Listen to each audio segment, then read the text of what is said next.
3:47 a.m. A red phone rings in the palace. On the other side of the line, Vladimir Putin. His voice is cold, his ultimatum clear.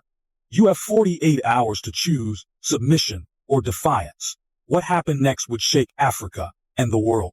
My brothers and sisters, let me take you back to that night when the silence of Ouagadougou was broken by a single sound, the ringing of the red phone. It was 3:47 in the morning. The city slept, but destiny was wide awake. On the other end of that line was Moscow, a voice cold as steel carrying the weight of empires. He spoke without hesitation, without warmth. He said, "You have 48 hours. 48 hours to reconsider, or you will face the consequences. 48 hours." That was the ultimatum. Not an invitation, not a negotiation, an order. As if Burkina Faso was a child to be disciplined. As if our land, watered by the blood of Sankara and the sacrifices of our ancestors, could be commanded like a pawn on a chessboard. In that moment, I felt the eyes of history upon me. The portraits of Sankara, Lumumba, and Nkrumah seemed to watch silently from the walls. Their spirits asked me, "Will you kneel or will you stand?" And I tell you today, I felt the weight of my ancestors pressing on my shoulders, reminding me that our dignity cannot be bargained and our sovereignty cannot be leased. That phone call was not just a call from Moscow. It was a test from history itself. When the dawn came, I stepped onto the balcony of the palace. The city was waking up. The sound of roosters, of engines starting, of children heading to school, it was the rhythm of ordinary life. But behind that rhythm, I knew storms were gathering. Reports arrived swiftly. Foreign powers were already moving their pieces. ECOWAS spoke with threats. The United States and France whispered of consequences, and newspapers in Europe questioned if I had lost my mind. But as I looked out, beyond the walls of this palace, I saw another truth. I saw the spirit of Africa rising. On social media, young men and women, from Dakar to Kinshasa, from Lagos to Bamako, were saying, "Stand firm, Ibrahim. Do not bow." Their voices carried the weight of a continent. It was in that morning light that I realized this decision was no longer mine alone. It belonged to Africa. The choice of one soldier had become the burden of millions. And I knew then, if I falter, I betray not only Burkina Faso, but every African who dares to dream of freedom. When I was a boy, I often sat under the great baobab tree with my grandfather.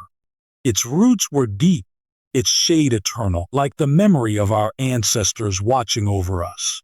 There, in that silence, my grandfather would speak truths the world dared not teach. He told me, "Ibrahim, foreign powers will always come to Africa with smiles on their faces and gifts in their hands. They will speak of friendship, of cooperation, of security. But behind their smiles is hunger, and behind their gifts is a chain." I was too young to understand, so he explained, "They will call it aid, but it will make us dependent. They will call it security, but it will make us weak. They will speak of partnership, but they will treat us as children." Then he leaned closer, his eyes sharp with fire, and said words I have never forgotten. "One day, Ibrahim, Africa will be tested again. The choice will be clear, freedom or servitude. And when that day comes, you must remember the weight of this soil and the blood of those who defended it." At that moment, under that tree, I did not know the prophecy he was planting inside me. But now, standing as the leader of my nation, I realize it was not only a lesson. It was a warning that today has arrived. Before the sun had even touched the horizon, I called for the council of our elders. These were not politicians in suits, not generals in decorated uniforms. They were the custodians of our soul, the chiefs, the wise men, the guardians of memory. They came in silence, their steps heavy with history, their eyes filled with the knowledge of centuries. We sat in a circle, as our ancestors always did, because in a circle no man sits above the other. And there, beneath the dim light of dawn, they reminded me of stories that no book could ever teach. They spoke of kingdoms that once stood tall, of battles fought with nothing but courage, of voices that refused to kneel even when swords were at their necks. One elder, his beard white like the ashes of a dying fire, leaned forward and said to me, "My son, remember this. There are defeats that are more honorable than victories bought with chains. A man who dies on his feet is greater than a man who lives on his knees." The words pierced me like iron, but they did not weaken me, they strengthened me. Another elder lifted his hand to the sky and declared, "You are not only the leader of Burkina Faso. From this day, you carry the spirit of Africa itself. Our blessing is upon you. Stand firm, for you do not stand alone." In that moment, I felt something shift inside me. It was no longer just my decision to make. The weight of the continent, the voices of the dead, the dreams of the unborn, they were all placed upon my shoulders. And as their chants filled the room, I knew this was no longer politics. This was destiny. That same night, as the drums of our ancestors still echoed in my heart, the phone rang again. The voice on the other side had changed. It was colder, sharper, like steel pressed against the skin. Putin was no longer speaking as a diplomat. He was speaking as an emperor accustomed to obedience. He did not waste time with pleasantries. "Captain," he said, his tone stripped of patience, "the world is watching. Your window to reconsider is closing. Do not mistake stubbornness for strength." His words were heavy, like chains being laid out before me. He spoke of sanctions, of how Burkina Faso would be cut off, isolated, strangled until our people could not breathe. He spoke of regime change, of shadows that move in the dark, of the fate of leaders who thought they could defy giants. It was a warning, but beneath the warning was a threat as clear as the night sky. And yet, woven into this iron voice, there came honey. Promises of weapons, of development projects, of investments that could build roads, hospitals, power lines. "All this can be yours," he said, "if only you remember who holds the real power in this world." I listened in silence. For a moment, I felt the weight of the choice pressing down upon me. Submission promised safety, comfort, and survival, but survival at the cost of dignity. Resistance promised suffering, danger, and maybe even death, but death with honor, life with freedom. And as I stood there, hearing both the stick and the carrot dangled before me, I realized this was not a negotiation. This was a test of Africa's soul. That night, when the palace grew silent and even the guards whispered, I walked alone through the long corridors. The faces of our martyrs looked down at me from the walls. Thomas Sankara with his piercing eyes, Patrice Lumumba with his eternal fire. Their gaze was not gentle. It was demanding. It asked me, will you continue the struggle or will you betray it? On my desk lay the reports, thick, heavy files filled with warnings. Intelligence notes about Russia's Wagner forces already moving across Africa, secret cables about sanctions being prepared in distant capitals, maps stained with greed that marked every mine, every ounce of gold, every drop of uranium that foreign powers desired. Reading them, I felt the walls closing in, as though the entire world was pressing its weight upon my shoulders. I left the papers behind and entered the small chapel in the palace. It was empty, cold, lit only by a flickering candle. There, I knelt, and in that silence, I prayed, not as a president, not as a soldier, but as a son of the Masi people. I whispered the ancient words of my ancestors, then crossed myself in the faith of Christ. 2 traditions, 2 rivers, flowing into one prayer. I asked not for an easy answer. I asked for courage. Because in that moment, I understood a truth that every leader before me had faced. There are no simple choices for Africa, only sacrifices. Only the courage to stand, even when standing means standing alone. And as I rose, the candle still burning, I felt it. Our ancestors were watching, and they would not forgive cowardice. At the first light of dawn, when the horizon was still painted with shadows, I walked toward the sacred grove. The baobab trees stood like ancient guardians, their roots deeper than empires, their branches older than flags. Waiting there was Traore, the priest of our people, a man whose words carried the echoes of centuries. He did not greet me as a president. He greeted me as a son of the soil. Together we entered the circle of stones, the place where our ancestors are called upon. The air was heavy, filled with the smell of earth and burning herbs. Traore raised his staff, and his voice broke the silence, chanting the old invocations that summoned those who came before us. And then, in that sacred moment, I felt their presence, not as ghosts, but as a force moving through the wind, whispering through the rustle of leaves. My grandfather, Sankara, Lumumba, and Nkrumah, they were all there. Their voices did not speak of comfort. They spoke of sacrifice. They said, "You will be tested. Do not choose the easy path of survival. Choose dignity, for dignity lives longer than flesh." Traore looked into the fire, his eyes reflecting the flames, and he gave me the sign. He told me the ancestors had made their judgment. "Stand, Ibrahim. Even if your body falls, your name will rise." Then, from a carved wooden box, he drew out an amulet. It bore the symbols of our liberation heroes, a circle of strength passed from hand to hand through generations of struggle. He placed it around my neck and said, "You carry not just your own life now. You carry the promise of every African child yet unborn." I left the grove not lighter, but heavier, with the weight of history pressing against my heart. Yet within that burden, I found clarity. The path was no longer hidden.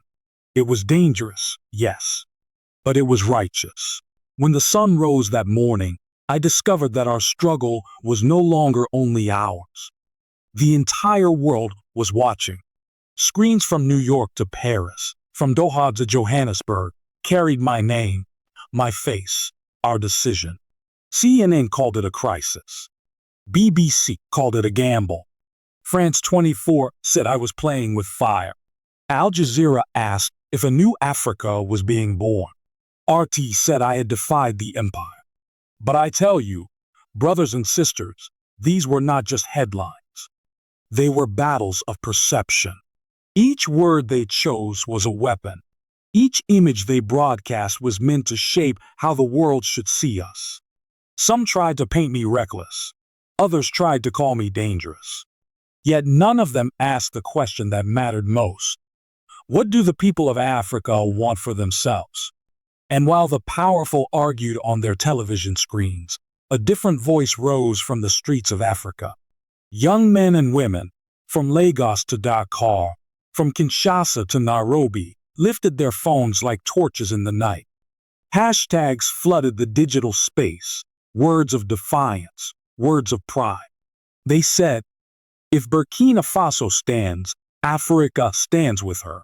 The markets trembled. Gold prices rose. Uranium contracts were whispered about in secret halls. Men in suits far from our land worried not for our people, but for their profits. And as the nations took sides, the divide became clear. The West watched with suspicion, their diplomats restless, their sanctions ready.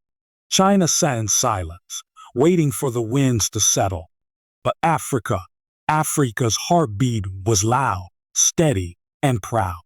In that noise, I found strength. Because for the first time, it was not foreign commentators or distant leaders who defined our destiny. It was our people, their voices unfiltered, unbought, unstoppable. And I knew then, this struggle had outgrown borders. It had become a mirror in which the whole world now saw its own reflection. I stood before the podium, and for a moment, there was silence. The lights of the cameras blinded me, but I did not blink, because I knew the eyes of the world were upon us. And then I spoke, not as a politician, not as a soldier, but as a son of Africa. I declared, Burkina Faso does not negotiate its sovereignty. Those words carried the weight of our ancestors, the blood of our martyrs, and the dreams of generations not yet born. I raised my hand and continued, we are not your uranium mine. We are not your gold vault. We are not your military base. We are a nation of free people, and no flag, no empire, no distant capital will ever write our destiny again.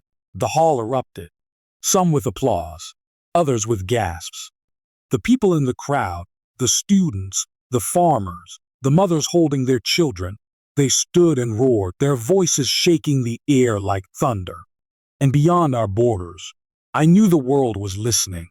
In Paris, in Washington, in Moscow, in Beijing, they heard the cry of a small nation refusing to kneel. They heard a people say, we would rather stand poor and free than live rich and enslaved.